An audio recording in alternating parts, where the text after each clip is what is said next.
Bom dia, pessoal. Então, como vocês podem ver, sou Alexandre Lopes da Silva, estudante do curso de Física e Licenciatura na Universidade Estadual do Maranhão, certo? O Centro de Estudos Superiores de Barra do Corda, e vamos trabalhar um pouquinho sobre a introdução à física quântica, ok? Então, a física quântica é nada mais, nada menos do que um ramo da física que estuda o comportamento de diversos fenômenos que ocorrem em escalas moleculares, atômicas e nucleares, ok? Então, em resumo, poderíamos dizer que ela também pode ser chamada de mecânica quântica e é uma grande área de estudo que se dedica a análise em descrever comportamentos do sistema físico de dimensões reduzidas, né? Em tamanhos bem reduzidos, né? Chegando a tamanhos moleculares de átomos, partículas atômicas e subatômicas. Se a gente for trabalhar isso em linguagem popular, né, que é chamado física quântica para leigos, nós podemos dividir em duas partes, né? As leis da física macroscópica, né, que são em grandes dimensões, que são perfeitamente capazes de descrever o estado de movimento dos corpos que cotidianamente vemos ao nosso redor, né? O que torna obsoletos e até incapazes de determinar quaisquer grandezas físicas relacionadas às partículas microscópicas. Então, nós podemos, com auxílio da luz, a luz do Sol, verificar a velocidade de veículos, as próprias dimensões do veículo, né? E a segunda parte é descrever a ideia do mundo quântico, né? Onde as leis da física não são capazes de predizer exatamente a posição da velocidade de moléculas, o tamanho da molécula. Então, nesse caso, ou fazemos uma situação física ou outra, né?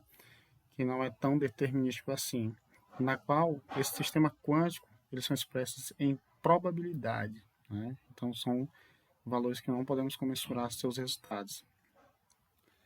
Nós podemos também observar que a conferência de Solvay foi realizada por um senhor, né, industrial, na qual ele promoveu o encontro de cientistas, né, e também pode ser chamada essa interpretação mecânica da mecânica quântica, no popular, como interpretação de Copenhague também, né, na qual isso aconteceu rotineiramente, né, não sabemos se ainda ocorre essa conferência de Solvay. Nesse caso, não é a conferência numa cidade chamada Solvay, e sim foi feita por um senhor chamado Ernst Solvay, e aqui nós temos os mais renomados cientistas da época, né? Os mais conhecidos são Niels Bohr, né? Heisenberg, o próprio Einstein, né? Planck também estava, né, nesse encontro.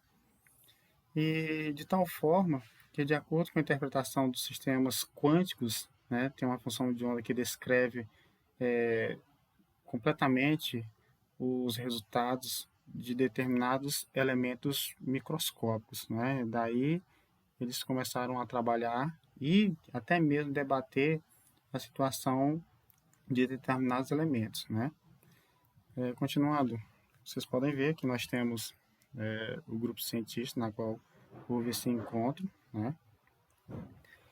E também nós podemos observar que a aplicação da física quântica ela tem várias aplicações, né? E as aplicações, como nós podemos verificar aqui, a emissão de luz pelos átomos, os fenômenos de decaimento radioativo, o funcionamento do laser, o efeito fotoelétrico, a atração entre os nêutrons e prótons no núcleo atômico, né? O padrão da física particulares, né? De partículas, melhor dizendo, dualidade de ondas, né? E todas as leis da física clássica, né, que conhecemos. Consequentemente, eu prefiro trabalhar dentre os vários ramos da física, né? Colocar aqui em resumo, no nosso slide, a dominação do corpo negro, né? E também a aplicação desse corpo negro em visualização e na sua construção gráfica, né?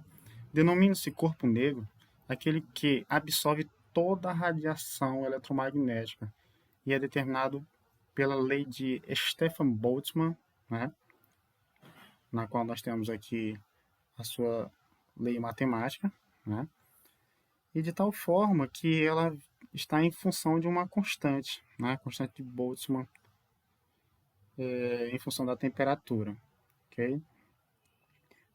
Consequência disso, nós temos aqui a configuração, e essa configuração nos diz o seguinte: a intensidade da radiação do corpo negro em função do comprimento de onda é em três temperaturas. Então, nós temos aqui uma temperatura em 5.000 graus Kelvin, 6.000 Kelvin e 7.000 Kelvin. O que nós podemos observar? Que à medida que a temperatura, certo, está aumentando, a radiação do comprimento da onda se expande aqui no gráfico, certo? Então, verificamos da seguinte maneira: aumentando-se a temperatura para um dado comprimento de onda, a intensidade da radiação aumenta, né, como nós podemos verificar. Aumentando a temperatura, o comprimento, né, o comprimento dessa onda ela só se expande, né, aqui em 5.000 graus, em 5.000 graus, 5.000 kelvins, melhor dizendo, nós temos aqui uma expansão da sua radiação, né? À medida que a temperatura vai aumentando, o seu pico máximo, ela também vai se expandindo. Certo? Chegando a 7.000, ela está aqui no seu pico máximo de intensidade de temperatura, chegando a uma radiação bem mais expansiva em relação ao inicial, certo? No segundo tópico, eu diz assim: aumentando-se a temperatura, o pico da distribuição se desloca para os comprimentos de ondas menores, ou seja, há uma expansão, né? O que nós podemos verificar nessa ideia do corpo negro, né? Entretanto, para conseguir uma equação a qualquer custo, né, tem que considerar a existência na superfície do corpo negro de cargas elétricas oscilantes que emitem energia radiante, né? Então, nós podemos observar que, à medida que o aumento da temperatura vai se dando em determinado corpo, as cargas elétricas vão se oscilando em valores que não são contínuos, e sim discretos, né? Se a gente for observar essa situação do corpo negro, né, esse cálculo de Planck ele não chegou a uma resolução concreta, né? O que acontece é que os corpos negros são objetos capazes de absorver toda a radiação e é direcionada a eles, ok? Emitindo-se uma forma de radiação térmica. Essa forma de emitir temperatura, na qual houve uma determinada ideia de Planck para resolver a situação, né? Ele sugeriu que a energia do campo eletromagnético fosse quantizada, né? Isto é, subdividida em pequenos pacotes de energia que pouco mais tarde viria a ser chamado de fótons, né? Que são os quantos de energia. Mas não foi bem sucedido nos seus cálculos, né? Que, consequentemente, Einstein fez o uso do mesmo argumento e obteve um sucesso ao explicar o efeito fotoelétrico, né? Então, a ideia justamente dada por Planck, né, nada mais é do que um pequeno erro de cálculo para justamente iniciar a ideia da física quântica que conhecemos hoje, ok? Inclusive, Einstein dizia que era dado em pequenos pacotes, né, denominado de fótons, né, e a cada energia de fóton é denominado de quanto, né? O quanto de energia radiante de frequência F é dada pela seguinte lei matemática: é igual a H vezes o valor F da frequência, ok? Esse valorzinho de H nada mais é do que a constante de proporcionalidade, né? E essa constante é de Planck, ou seja, Einstein simplesmente aproveitou de um erro, digamos assim, minúsculo de cálculo para chegar a esse resultado, né? Então, nós temos uma determinada constante para chegar a esse quantum de energia. Mais tarde, né, em sua prova de doutorado, Louis Broglie, em 1924, esse período, né, contribuiu para a mecânica quântica publicando uma tese E nessa tese, ele simplesmente apresentava que o comprimento de onda, né, assim como a luz, e portanto deveriam ser apresentados como um comportamento ondulatório em determinadas condições. Esse comprimento de onda, na qual o francês de Broglie fez a sua prova, ele previu que os elétrons deviam apresentar um padrão de interferência ao serem submetidos a um experimento de dupla fenda, assim como as ondas apresentam, ok? Então nós temos aqui o Louis de Broglie, né, que fez essa sua dedução, né, porque ele não chegou a um resultado concreto, ele achava que o significado disso era dedutivo, mas aqui nós podemos observar que o comprimento de ondas deve também ser colocado numa situação básica do ensino médio, né? Então, o comprimento de onda de de Broglie, né, que é dado por essa letra grega lambda, ela é igual à razão entre a constante de Planck, né, dividido massa do corpo, na qual irá ser trabalhado, e a velocidade desse corpo, ok? Mais tarde, em 1927, sua hipótese foi confirmada, né? Então, o talvez, né, de Broglie foi justamente provado por um experimento de David Gemmer, né, a junção desses dois cientistas, que estão estabelecendo a dualidade entre onda e matéria. Né? Então, nós temos o cientista aqui, Clinton Davidson e Lester Gemmer. Então, nós temos aqui a referência do trabalho na qual eu estou apresentando, certo? Falando só um pouquinho da ideia básica do corpo negro, apesar de ter um ramo muito extenso na física quântica. E eu tenho um videozinho aqui para a gente observar a situação do nosso trabalho.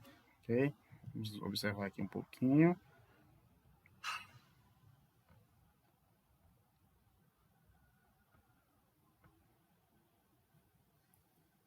No vídeo de hoje, iremos trazer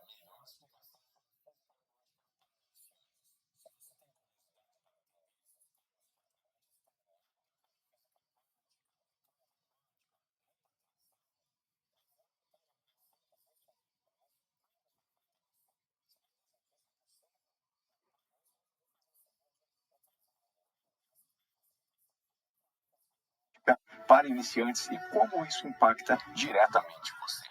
Eu sei que isso tudo parece.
de ouro, ok? Valeu.